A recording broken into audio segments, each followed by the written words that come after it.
My name is Tim Gibson, and exactly 1 year ago today, my life changed forever. I found myself in an unthinkable situation, standing right outside the slightly ajar door of our bedroom. Inside, my wife of 6 years, Amber, was in the middle of having passionate sex with my boss, Glenn Davis. Amber was beautiful, 5 feet 7 inches with short-cropped blonde hair and a stunning 32-year-old body. Like most couples, we had our share of fights and arguments, but I adored her. I believed we shared a love deeper than most, stronger than the marriages I'd observed around me. She had never given me a reason to suspect her fidelity until that fateful day. Glenn wasn't some unattractive middle-aged slob. He was in his early 40s, trim and well-maintained for a man his age. That day, I was supposed to fly to Houston for a work trip, but spring storms in the area had caused my flight from Dallas to be canceled at the last minute. After rebooking my flight for the following morning, I decided to head home, excited at the prospect of a surprise evening with Amber. But when I reached home and opened the door to our bedroom, my entire world fell apart. I stood there frozen, my mouth agape, as I tried to process the scene before me. Amber, my wife, the woman I thought I knew better than anyone, was tangled in sheets with Glenn. For the next few minutes, I didn't retreat or move forward. I just stood there, stunned, my heart breaking as I realized the life I thought I had was gone. Amber, you're such a good little girl. Are you being this sloppy with Tim too? Glenn teased. No, baby, she purred back. She had never called me Timmy. Hearing her address Glenn like that made my stomach churn. Her words stung, and the casual way she ridiculed me, whether intentional or not, made me feel humiliated and small. For a moment, I thought I was watching some cheap adult film, not the cruel reality of my wife having sex with my boss in our bed. I had to decide what to do about this betrayal. I didn't know how to react. After what felt like an eternity, I quietly pulled out my phone and started recording. I captured about 3 minutes of their actions, the longest and most excruciating 3 minutes of my life. Once I had the footage, I backed away and went down to my home office in the basement. My mind raced as I sat at my desk. After 5 minutes of frantic thinking, I came up with a plan for the rest of my life. I grabbed what I needed and crept back upstairs. The pillow talk had started by the time I reached the door again. I love what we're doing together, Amber cooed. I hope you can keep sending him out of town on business. Don't worry, sweetie, Glenn replied with a smug tone. He'll be our puppet for years to come. That was the final straw. It was time to act. I pushed the door open and stepped into the bedroom. Standing at the foot of the bed, I looked as devastated and confused as I felt. Tears welled in my eyes, but I tried not to appear threatening. Oh no, dear, I stammered. Glenn, Amber, what are you two doing? Why are you having sex in our bed? My voice cracked as I tried to sound heartbroken. Amber froze, shocked and panicked. Oh, honey, what are you doing home? Why didn't you call me? Glenn and we can explain everything. Explain? I pleaded, staggering backward and collapsing into the chair across from the bed. Why would you do this to me? Glenn didn't miss a beat. Smirking, he said, Well, Timmy, it's time you learn the truth. Your wife is a passionate woman, and she needs things you just can't provide. She might wear your ring, but in every way that matters, she's mine now. And there's nothing you can do about it. Amber glanced at him, her confusion melting into understanding. She grinned, sitting up on the bed. Yes, Timmy, she said mockingly. Glenn is so good in bed. You're my sweet, dependable husband, but Glenn is my alpha male. He comes to our bed because he can. I don't stop him. I don't want to. I love it. He does it because he can, Amber said, her voice dripping with mockery. I know you can't stop him either. Glenn's so much bigger and better than you. Glenn smirked and added with a teasing tone. So, little Timmy, you can stay and watch if you want, but you'll have to ask me first. Beg me, on your knees.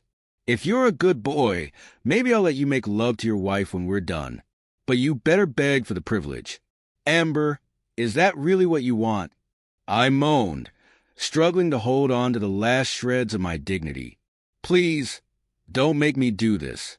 Don't make me beg him to sleep with you. Please, don't make me look at him. Amber's smile widened, cruel and cold. Oh, sweet boy, that's exactly what I want.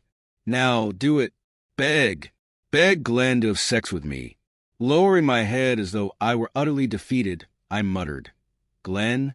Boss. Mr. Davis. Sir, would you mind sleeping with Amber? Please, Mr. Davis. Make a real woman out of her, and then let me serve you both. Good boy, Glenn retorted with a smug grin. I stood there, silent, my right hand hidden from their view. One more thing, I said. Glenn looked at me lazily, like a predator amused by its prey. Yeah? What's that? I raised my right hand, revealing the gun I had concealed. Die, you bastard. The words hung in the air for 2 seconds before I pulled the trigger. Pop, pop, pop, Glenn screamed, throwing his hands into the air. At the same time, he wet himself, urine pooling beneath him and his mistress, my cheating wife. I had never shot anyone at close range before, but I guessed it hurt. It wouldn't kill him, though. I gave him a half-dozen scars to remember me by. Glenn cried like a baby, and I couldn't help but laugh at how pathetic her so-called alpha male turned out to be. As the pain subsided slightly, Glenn's rage surged. Realizing his dominance was slipping, he decided to pounce on me. Bad move. I wasn't a black belt or a trained fighter, but I'd been in scrapes before. And that day, I was furious. 5 minutes later, Glenn had lost a couple of teeth, likely broken a few ribs, and was lying on the floor naked and bruised. My foot rested on his chest. Stay down, Glenn, or I'll smack you again, I said, glaring at him. Amber, meanwhile, tried to cover herself with trembling hands, tears streaming down her face. She started sobbing excuses. Tim, I only love you. It was a mistake. Please, just listen to me. Her words sounded as hollow as her earlier pillow talk, that I kept my composure, raising the gun once more and pointing it at her. Amber, I said coldly, look at me.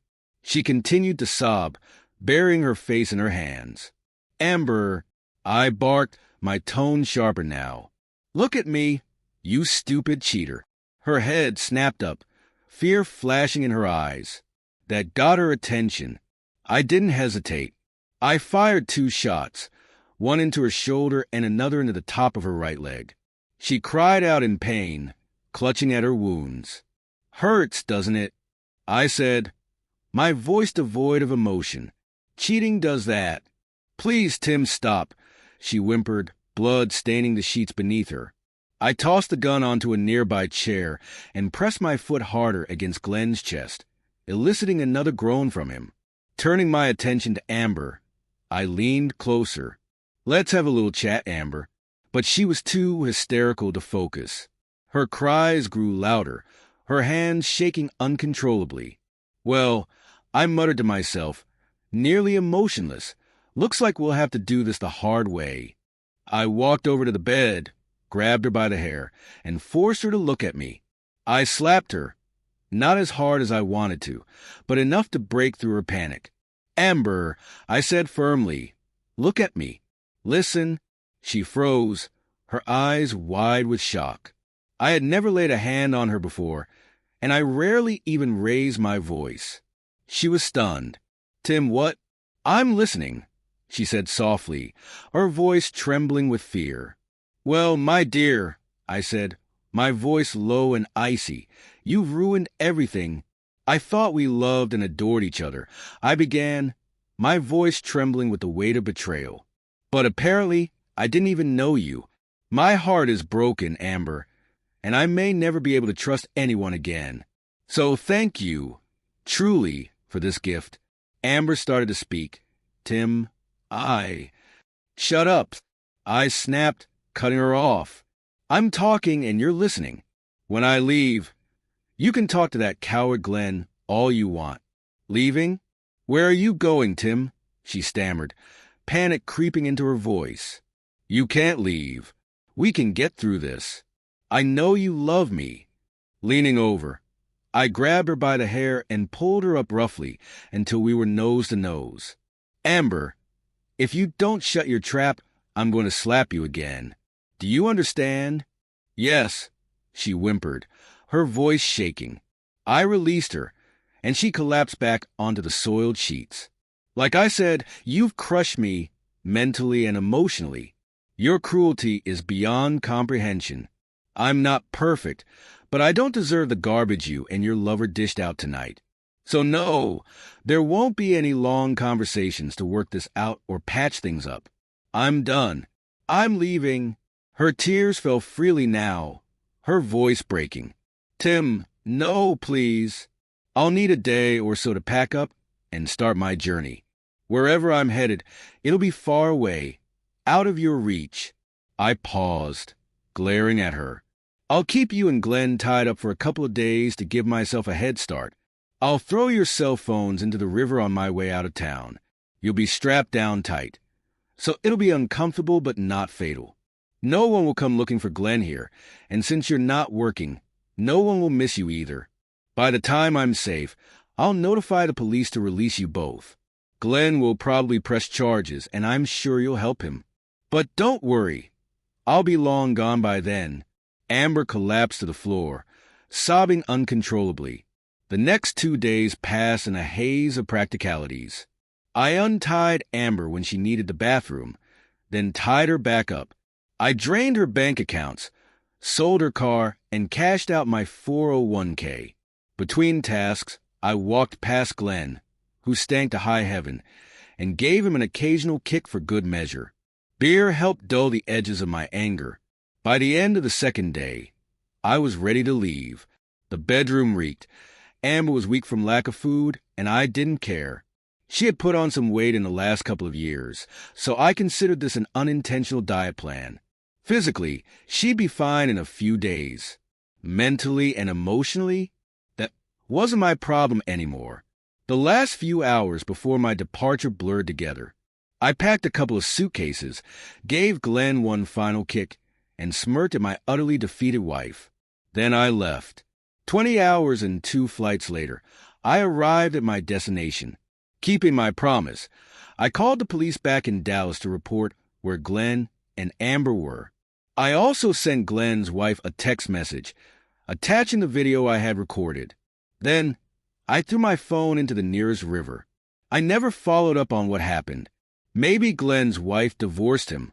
If she didn't, it would probably be a long time before he was capable of being her alpha male again.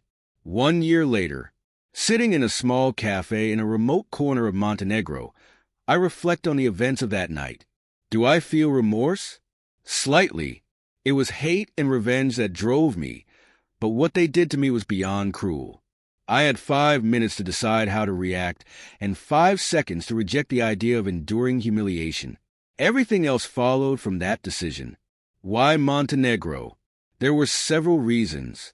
First, most people would need to dig out a world map to find it. Second, it's a beautiful country that doesn't require much preparation to visit. Since settling here, I've come to appreciate the friendly yet non-intrusive people.